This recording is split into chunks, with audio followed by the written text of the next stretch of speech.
Привет, это майор в отставке.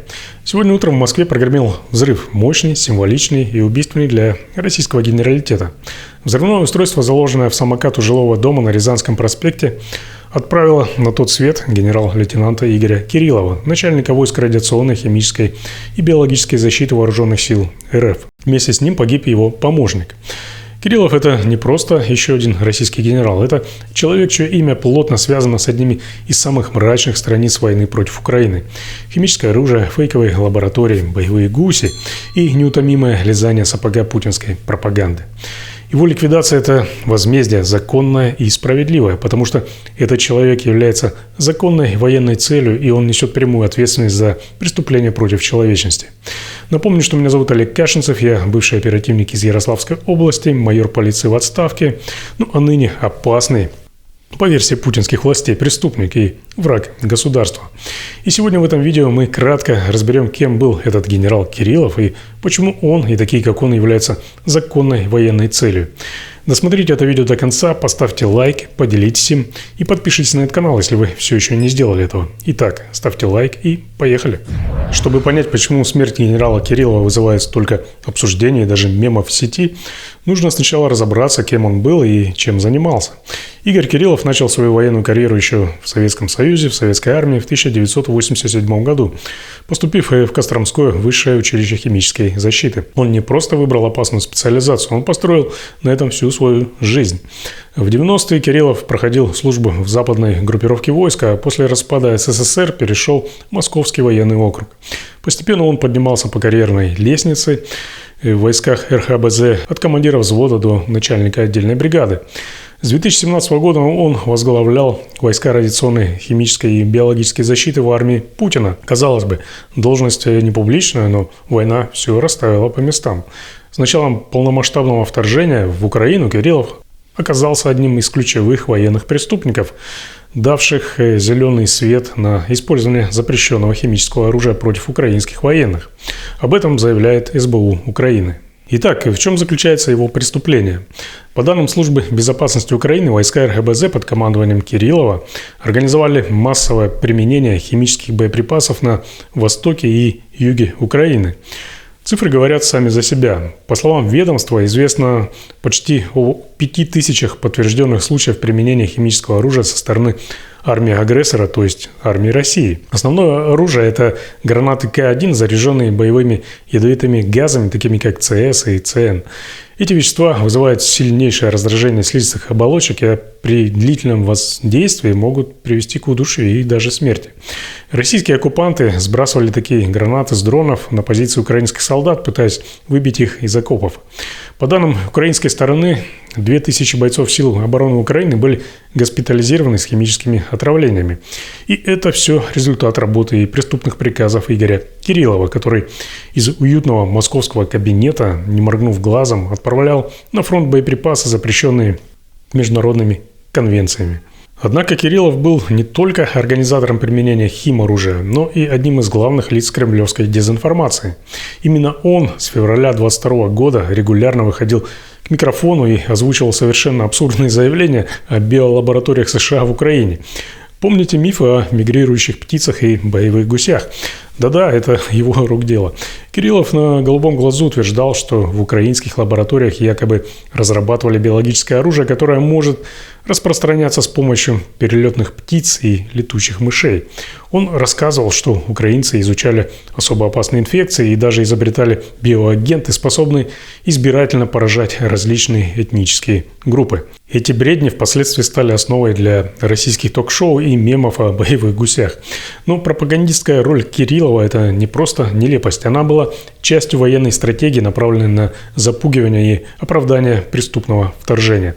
Вся эта мракобесная риторика имела одну цель – очернить Украину и легитимизировать военные преступления России. Возмездие настигло Кириллова утром 17 декабря. По данным украинских источников, взрыв был результатом спецоперации СБУ. У подъезда жилого дома на Рязанском проспекте взорвался припаркованный самокат, в котором было заложено взрывное устройство мощностью до 300 граммов в тротиловом эквиваленте. Взрыв был точечным и молниеносным. Кириллов и его помощник погибли на месте. Никто из посторонних гражданских лиц не пострадал. Местные жители слышали мощный, как это называют в России, хлопок, а взрывная волна выбила стекла в доме напротив. Российские силовики подтвердили факт гибели и заявили, что начато расследование. Но что тут расследовать? Кириллов был законной целью, военным преступником, причастным к применению химического оружия. В условиях войны такие военные, как он, становятся законными военными целями для страны, подвергшейся агрессии. Война не прощает ни злодеяний, ни даже пропаганды, на чьей совести много потерянных невинных жизней. Ликвидация Кириллова – это напоминание для всех, кто отдает приказы убивать украинцев. Рано или поздно возмездие неизбежно. Ликвидация генерала Кириллова – это не просто успешная спецоперация, а унизительный удар по всей системе путинской безопасности. Взрыв прогремел в центре Москвы, в городе, который Кремль называет неприступной крепостью. Но, как оказалось, в этой крепости достаточно припарковать самокат со взрывчаткой и установить скрытую камеру в автомобиле, чтобы генерала можно было устранить дистанционно, как пешку на доске. Взрывное устройство активировали, как я уже сказал, дистанционно, что позволило исполнителям спокойно контролировать операцию на расстоянии и без риска. Более того, судя по всей картине, они уже, вероятно, были за пределами России, когда прогремел взрыв. Это событие вызывает вопросы не только о профессионализме ФСБ и прочих силовиков, но и о самом смысле безопасности в построенном Путиным государстве. Если в сердце столицы страны, которая называет себя великой, можно вот так уничтожить генерала, то что говорить о ПВО и защите стратегических объектов? Очевидно, что все ресурсы безопасности сосредоточены вокруг одной единственной фигуры – вокруг ватного фюрера, которому Кремль выстраивает тройные эшелоны защиты. Для остальных, хоть ты генерал, хоть ты рядовой, система работает так же эффективно, как ПВО в момент удара дроном по Кремлю.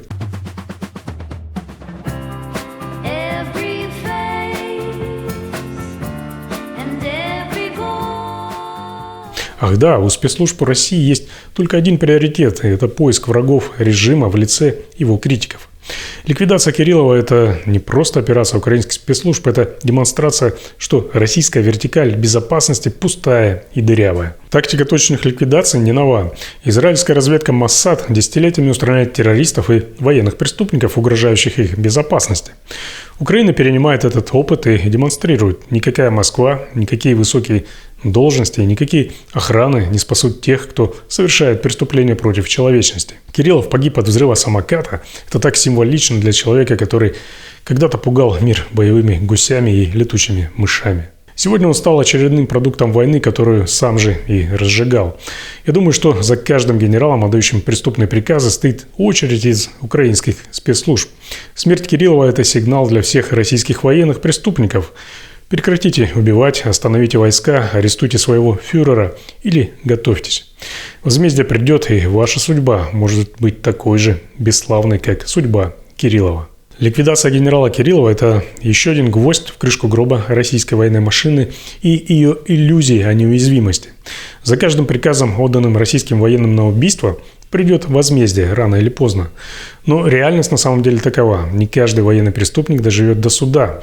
Для некоторых возмездие придет быстрее, чем они успеют сесть на скамью подсудимых Международного трибунала. И чем больше Россия пытается играть в великую империю, тем яснее становится: система, которая охраняет только своего фюрера, в любом случае обречена. У меня на сегодня все. Спасибо, что досмотрели это видео до конца. Ждите новых, интересных и полезных видео. Ну а для получения оперативной информации не забывайте также подписываться на мой телеграм-канал. Ссылка есть в описании. Информация там обновляется каждый день. Ну и как всегда, ставьте лайки, делитесь этим видео и подписывайтесь на этот канал. Здесь вас никто не обманет.